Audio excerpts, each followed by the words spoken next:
Sosok Xiao Yan melayang perlahan di atas benua, menyipitkan matanya dan melihat semburan cahaya di depannya.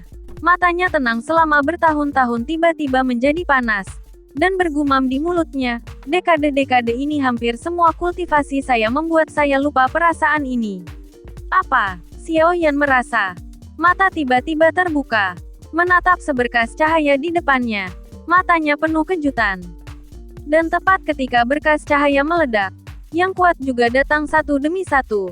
Tetapi dalam waktu singkat, ruang ini mengumpulkan generasi baru yang kuat yang tak terhitung jumlahnya.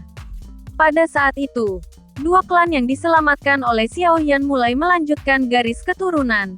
Klan kuno juga melahirkan banyak generasi baru orang kuat. Kedua pria, Guli dan Gumei, adalah wakil dari klan kuno. Dia mencapai kekuatan Douzong di usia muda. Taiksu Gulong secara alami tidak ketinggalan. Dengan momentum seperti itu, saya khawatir di masa depan, dunia ini akan memiliki legenda yang lebih menarik. Gu Yuan dan Zuo Kun sangat dekat dengan Xiao Yan, dan tidak bisa menahan diri untuk melihat seberkas cahaya, dan berbisik, apakah ini jalan menuju benua lain? Orang-orang kuat yang berdiri di sekitar mendengar kata-kata dan berbalik. Xiao Yan sedikit mengernyit, lalu mengangguk. Pada saat ini, orang-orang yang berdiri dalam ribuan mil dari sinar cahaya merasa bahwa ada energi aneh. Wajah Gu Yuan dan Zuo Kun berubah sedikit, dan mereka dengan cepat bergegas untuk melindungi tubuh mereka, dan kemudian mundur. Mata mereka penuh kejutan. Hanya Xiao Yan yang tidak bergerak, masih menatap ke atas dalam jarak sedekat itu. Ini, sumber kaisar. Xiao Yan tertegun. Perasaan yang kuat muncul dari hatinya. Telapak tangannya mati-matian berpegang pada seberkas cahaya. Satu demi satu, Gu Yuan, Zu Kun, dan bahkan beberapa orang-orang besar memandang Xiao Yan, mengetahui pentingnya hal ini, dan mereka semua mengumpulkan sumber. Kaisar Xiao Yan tiba-tiba. Ada sedikit sumber kaisar Qi di daratan. Dengan sumber kaisar ini, mereka kemungkinan akan dipromosikan menjadi kaisar. Pada jarak seperti itu, Yuan Zukun kuno berada di bawah paksaan besar, dan paksaan ini berasal dari pancaran cahaya. Bahkan semangat juang Xiao Yan gemetar sedikit. Setelah menangkap banyak sumber kaisar, Xiao Yan berbalik, berkata dengan lembut, "Jangan khawatir tentang aku. Jaga anak-anak dengan baik, tunggu aku kembali." Tubuh Sun Er sedikit bergetar. Xiao Yan pergi, dan itu pergi ke dunia yang tidak dikenal. Bagaimana dia bisa enggan dan tidak khawatir? Tetapi dia tahu bahwa Xiao Yan bukan hanya suaminya, tetapi juga orang terkuat di benua ini, yang selalu mengejar supremasi. Dia hanya bisa berkata dengan enggan. Xiao Yan tersenyum, mengangguk, dan menjawab dengan suara yang merdu di telinganya. "Yah, Sun Er mengizinkanku." Sebuah bayangan muncul di langit. Xiao Yan mula-mula membeku, lalu tersenyum pada Kailin. Dia tidak tahu bagaimana mengekspresikan emosinya. Dia tidak punya pilihan selain meminta bantuan. Dan matanya yang malang menatap Sun Er. Melihat ekspresi menyedihkan Xiao Yan, Sun Er tidak bisa menahan senyum. Tetapi sebelum menunggu Sun Er berbicara, Kailin berkata dengan marah, "Jangan biarkan Sun Er datang untuk membujukku. Bagaimanapun, aku tidak bisa membiarkan Anda pergi." Semua orang di sekitar memandangi pasangan itu dan tertawa. Xiao Yan juga tidak berdaya. Sun Er dengan tergesa-gesa tersenyum pada Kailin. "Kakak Kailin, bagaimanapun, Xiao Yan adalah pria besar dan suka menjadi agresif. Jadi biarkan dia pergi." Kailin mendengar kata-kata itu, memandang Sun Er, dan melihat tatapan memohon Xiao Yan, dan melambai tak berdaya.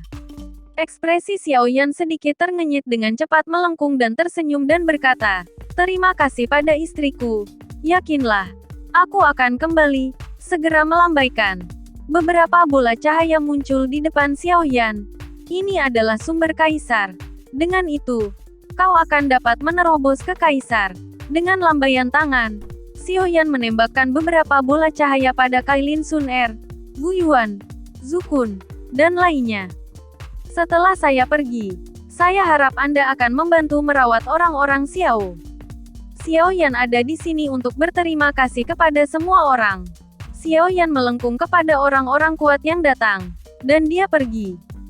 Satu-satunya hal yang dia khawatirkan adalah orang-orang Xiao. Tidak ada yang salah. Hari ini, Xiao Yan penuh dengan anak-anak dan cucu-cucu. Setelah Xiao Yan dipromosikan menjadi kaisar, karena aktivasi kekuatan garis keturunan, semua orang yang dekat dengan Xiao Yan diuntungkan oleh kekuatan garis keturunan. Sangat mudah untuk dipromosikan. Hanya dalam beberapa tahun, orang-orang Xiao menjadi yang pertama dari beberapa keluarga besar dengan kecepatan perkembangan yang luar biasa. Tentu saja, Xiao Yan, Kaisar Yan. Yakinlah, tidak akan ada masalah dengan orang-orang Xiao. Gu Yuan mengangkat kepalanya dan tersenyum, memandangi pemuda hitam di kejauhan. Hanya beberapa dekade, seorang yang remaja, tiba-tiba tumbuh menjadi puncak keberadaan di benua ini. Dan aku, yakinlah Xiao Yan, di sini, kepala kuno dan aku akan menerobos, dan kemudian pergi kepadamu. Sun Kun menepuk dadanya dan berkata, sekarang menerobos ke kaisar hanya masalah waktu sebelum promosi mereka ke kaisar.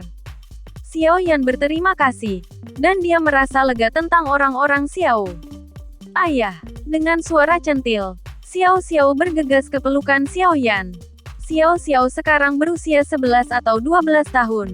Dia terlihat seperti ibunya dan memiliki wajah yang menawan. Setelah bertahun-tahun tumbuh, kekuatan Xiao Xiao memang telah membiarkan orang-orang tua itu meludahkan darah. Tubuh Xiao Xiao memiliki darah berdarah 9 warna ibu, ditambah darah Kaisar Xiao Yan, dan kekuatan telah meledak ke 9 bintang doseng. Xiao Yan dengan membelai kepala Xiao Xiao dan berkata sambil tersenyum, Xiao Xiao, ayah pergi. Kau harus menjaga Xiao untuk ayahmu. Xiao Yan memeluk Xiao Xiao, mencubit hidung Xiao Xiao. Xiao Xiao segera menjadi serius, dan berkata seperti orang dewasa dengan sangat serius, ya, tidak masalah, ayah. Yakinlah, ayah. Anda lihat leluhurnya ada di sini juga. Setelah menunjuk Xiao Yan. Guru, Xiao Yan menoleh. Tiba-tiba Xiao Yan menjadi bersemangat.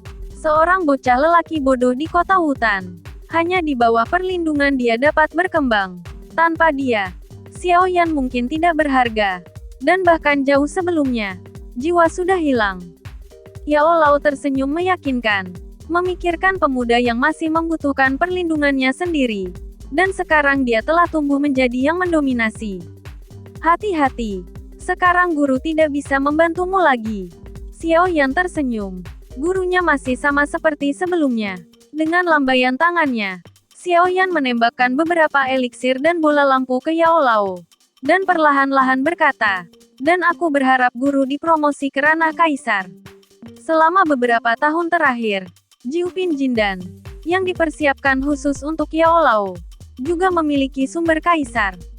Yao Lao melihat benda di tangannya, dan gelombang fluktuasi muncul di matanya. Sukun Gu Yuan memandang ramuan obat emas di tangan Yao Lao, dan cemburu. Saya khawatir 9 tingkat Jindan tidak dapat dikalahkan oleh benua pertempuran. Karena itu selalu oleh Kaisar Pemurnian dengan tangan tidak sebanding dengan Jindan biasa. Yah, kamu pergi. Hati-hati. Yao Lao mengangguk. Terima kasih Guru. Xiao Yan segera berlutut dan membuat suara bergerak, seolah-olah dunia bergerak. Xiao Yan membeku beberapa saat. Matanya penuh syukur. Memikirkan sebelumnya. Bagaimana dia bisa membuatnya tidak emosional. Xiao Yan bangkit perlahan. Tidak ada lagi untuk mengatakan. Sosok seperti cahaya meteor seperti memotong langit. Menyerbu jauh dari lorong. Menghilang di antara langit dan bumi. Tetapi ada masa yang perkasa di belakangnya. Selamat. Selamat jalan. Xiao Yan adalah legenda di benua. Dan perbuatannya akan diturunkan dari generasi ke generasi. Sinar biru penuh energi yang kejam.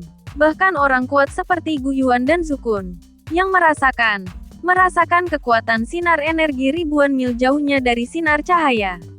Jika kamu masuk, aku khawatir mereka akan menjadi energi yang kejam dalam sinar cahaya. Itu hancur seketika. Sekarang saya takut bahwa hanya Xiao Yan yang memiliki kekuatan untuk masuk. Dan bahkan Xiao Yan tidak tahu apa yang akan terjadi ketika dia masuk. Kaisar Yan, orang yang paling kuat di daratan masih takut. Menunjukkan betapa sombongnya berkas cahaya ini. Xiao Yan melangkah ke kekosongan, dan tubuhnya melangkah langsung ke sorotan cahaya. Dan kemudian sorot cahaya menghilang di benua ini. Sebagai orang yang pernah menyelamatkan benua, Xiao Yan telah menduduki posisi suci di hati orang-orang yang kuat. Semua orang tidak bisa tidak mengkhawatirkannya. Lagi pula, ini adalah ruang yang tidak diketahui, dan tidak ada yang tahu apa yang akan terjadi. Di benua yang ini, mengapa tidak ada kaisar yang tinggal? Apakah ini berarti bahwa dengan berlalunya waktu, kaisar kuno juga jatuh dengan peluhan berlalunya waktu? Atau apakah mereka semua diambil dari dunia ini seperti Xiao Yan? Ini adalah misteri. Tidak ada yang tahu. Sosok Xiao Yan muncul dalam kehampaan yang gelap. Di ruang saluran ini, ada fluktuasi energi besar. Untuk sesaat, bahkan semangat juang Xiao Yan telah menjadi sedikit bingung. Xiao Yan tidak berani dengan ceroboh. Buru-buru duduk bersila, mendesak semangat juang di tubuhnya untuk melawan. Energi saluran ini jauh melebihi imajinasi Xiao Yan, dan sosok Xiao Yan mulai menjadi sangat terdistorsi. Kaisar tertinggi di benua sekarang, semangat juang Xiao Yan masih akan kacau. Dapat dibayangkan betapa mengerikan energi ini. Cukup untuk merobek orang kuat berkeping-keping. Xiao Yan duduk seperti ini, mengandalkan ketahanan dari api yang berbeda. Dan setelah beberapa hari mengatur napas Xiao Yan perlahan bisa stabil di ruang ini. Xiao Yan menghela napas. Ruang ini benar-benar luar biasa. Xiao Yan merasakan peningkatan halus dalam kekuatannya. Peningkatan halus ini membuatnya sadar akan suatu situasi, yaitu, di ruang ini, Kaisar tidak akan lagi menjadi orang kuat puncak, dan ia akan memulai perjalanan panjang. Saluran ini terlihat tanpa akhir. Sepertinya tidak ada akhir. Lingkungan seperti ini dapat dengan mudah membuat orang kehilangan akal sehatnya. Tentu saja, bagaimana kondisi pikiran dan kekuatan jiwanya Xiao Yan dapat terganggu. Xiao Yan tidak tahu berapa lama dia terbang. Dengan kekuatannya saat ini sebagai seorang kaisar, kecepatan penerbangan sangat cepat. Di tempat ini kecepatan lebih lambat yang membuat Xiao Yan kaget. Pada saat yang sama, Xiao Yan juga menemukan bahwa semakin ia terbang ke depan, semakin kuat sumber kaisar, yang membuat Xiao Yan yakin bahwa ada akhir ruang ini. Dengan cara ini, Xiao Yan terbang tanpa lelah. Saya tidak tahu berapa lama penerbangan seperti itu berlangsung. Tiba-tiba, Xiao Yan membuka matanya, dan sosok itu buru-buru mundur, sambil mengutuk, "Sial! Apa ini? Makhluk ini?" Xiao Yan belum pernah melihatnya sebelumnya, dan tubuhnya yang besar membuat orang kedinginan. Ini adalah sesuatu yang tidak bisa dibayangkan Xiao Yan sama sekali. Xiao Yan mendengus dingin. Dia tidak tahu monster apa yang ada di depannya. Setelah dipromosikan menjadi kaisar, dia belum bertarung selama beberapa dekade. Tetapi pada saat ini seluruh sel pertempuran sepertinya dibangunkan. Xiao Yan di langit, menatap raksasa dan sidik jarinya berubah. Dan tiba-tiba, api di sekitarnya berubah menjadi lautan api yang bergulir. Dan kemudian dituangkan ke tubuh Xiao Yan dengan kecepatan yang sangat cepat. Dan setelah nyala api merah bergulir mengalir ke tubuh Xiao Yan, tubuh Xiao Yan cepat berkembang di bawah masuknya api yang tak terhitung jumlahnya. Dan selama ekspansi, api yang indah dengan cepat bergerak dari tubuh Xiao Yan, bersiul keluar dari pori-porinya, berubah menjadi serangkaian naga api, melayang di sekitar tubuhnya. Melihat Xiao Yan yang terbang dengan api yang indah di sekelilingnya, mata makhluk besar. "Aku ingin melihat seberapa banyak keahlian yang kamu miliki di bawah penampilan yang indah ini." Tubuh besar makhluk itu tiba-tiba bergerak, dan ekor besar mendengus langsung ke arah Xiao Yan, dan tiba-tiba ruangan itu samar dan tak menentu. Angin yang menakutkan seperti ini sangat mengerikan. Melihat serangan frontal makhluk itu, Xiao Yan hanya mendengus dan tidak menghindar, tetapi juga meninju. Pada saat ini, Xiao Yan telah berubah menjadi tubuh kaisar. "Jika tidak ada orang lain, itu pasti kamu." Xiao Yan mengangguk. Dia memang berasal dari benua itu. Setelah 1000 tahun, dia adalah satu-satunya pejuang yang dipromosikan. Pria tua itu melihat Xiao Yan, dan senyum tiba-tiba muncul di wajahnya. Pria tua Xiao sialan ini benar-benar merepotkan. "Tunggu, apa yang baru saja kamu katakan? Xiao, apakah leluhurku masih ada di sana? Bisakah kamu membawaku untuk melihat leluhurku segera?" Seperti yang diharapkan, itu harus leluhurnya. Xiao Yan tidak menyangka ada orang-orang dari kelompok Xiao di sini. Nenek moyangmu yang memintaku untuk menjemputmu. Apakah kau ingin melihat leluhurmu? Ikuti aku. Pria tua itu menatap. Celah ruang terbuka. Xiao Yan ragu-ragu sedikit. Dan kemudian dia masuk ke celah itu. Dalam rentang waktu singkat, keduanya menerobos celah.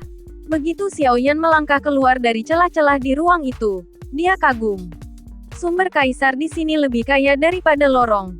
Dia duduk dan segera dikejutkan oleh pemandangan di depannya. Adalah pohon-pohon besar yang menjulang ke langit. Di sekitar Xiao Yan, bahan obat dan aroma obat yang kuat, membuat mata Xiao Yan bersinar dengan keserakahan. Sebagian besar ramuan dan bunga langka ini tidak pernah dilihat oleh Xiao Yan. Apa yang kamu lakukan dengan gulma ini? Pria tua itu melirik ramuan di tangan Xiao Yan. Xiao Yan diam saja. Diam-diam menyingkirkan obat herbal. Apa ini? Xiao Yan melihat tombak kristal ungu. Mengeluarkan tombak itu. Dan sebuah kejutan muncul di matanya. Ini bahan terbaik di daratan benua. Hei, nak, ayo. Apa gunanya pecahan batu itu? Lelaki tua itu berteriak dengan marah. Xiao Yan melirik ke atas dan menatap lelaki tua yang tergantung di udara. Dan kemudian pergi untuk mengikuti lelaki tua itu. Tidak ada yang berani masuk lebih dalam. Sendirian di hutan ini. Bahkan kaisar yang kuat akan jatuh. Hutan ini penuh dengan misteri. Hati Xiao Yan penuh dengan keingintahuan tentang daerah ini. Dan kekuatan jiwa meledak menyebar ke seluruh hutan. Hei, kekuatan jiwa. Bocah ini tidak sederhana dan sedikit menarik. Lelaki tua itu sedikit terkejut ketika Xiao Yan melepaskan kekuatan jiwanya. Kedua siluet itu terbang dengan kecepatan sangat cepat. Pria tua itu memandang Xiao Yan dan berkata, "Singkirkan kekuatan jiwamu. Berbahaya di sini. Aku tahu kau penasaran. Lihatlah benua ini." Sambil berbicara, lelaki tua itu menembak langsung ke kepala Xiao Yan. Sejumlah besar informasi tiba-tiba mengalir ke pikiran Xiao Yan. Perlahan, Xiao Yan mulai memiliki pemahaman yang samar tentang benua ini. Ini adalah, ya, inilah benua kaisar. Ini adalah dunia milik Kaisar Dou. Hanya Kaisar Dou yang bisa bertahan dan tumbuh di ruang ini. Benua Qi adalah kekuatan puncak. Tetapi di benua kaisar, kaisar hanyalah eksistensi paling dasar. Di benua ini, kekuatan Kaisar Dou tampaknya terbatas. Di atas itu keberadaan Kaisar Dou. Seluruh benua Dou hanya dicapai oleh satu orang. Ini adalah pencipta ruang ini. Menurut rumor dari daratan, ada dewa yang perang dan abadi sang kaisar. Benarkah itu? Tidak ada yang tahu.